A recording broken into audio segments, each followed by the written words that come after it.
হাজী মোহাম্মদ দানেশ বিজ্ঞান ও প্রযুক্তি বিশ্ববিদ্যালয়ের সহকারী অধ্যাপক মোহাম্মদ মবিনুল ইসলামের উপর হামলার ঘটনার প্রতিবাদে ক্যাম্পাসে মৌন মিছিল কর্মসূচি পালন করেছেন বিশ্ববিদ্যালয়ের শিক্ষকবৃন্দ।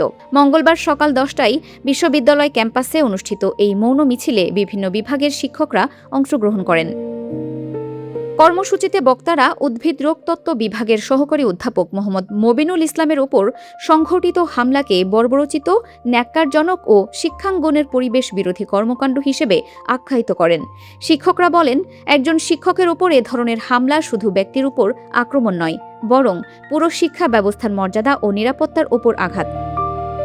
এ সময় তারা ঘটনার সঙ্গে জড়িতদের দ্রুত শনাক্ত করে দৃষ্টান্তমূলক শাস্তির আওতায় আনার দাবি জানান। মৌন মিছিল থেকে বিশ্ববিদ্যালয় প্রশাসন ও সংশ্লিষ্ট কর্তৃপক্ষের প্রতি হামলার ঘটনার সুষ্ঠু তদন্ত এবং দোষীদের বিরুদ্ধে কঠোর আইনগত ব্যবস্থা গ্রহণের আহ্বান জানানো হয়। একই সঙ্গে ক্যাম্পাসে শিক্ষকদের নিরাপত্তা নিশ্চিত করার দাবিও তোলেন তারা।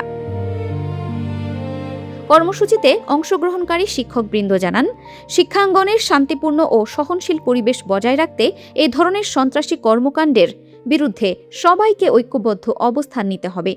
শিক্ষক মোহাম্মদ মবিনুল ইসলামের ওপর হামলার ঘটনার প্রতিবাদে এবং দোষীদের দৃষ্টান্তমূলক শাস্তির দাবিতেই হাবিপ্রবির শিক্ষকবৃন্দের উদ্যোগে এই মৌন মিছিলের আয়োজন করা হয়।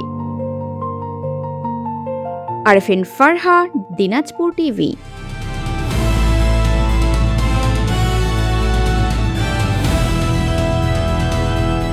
দিনাজপুর টিভি মানুষের জীবনের কথা বলে।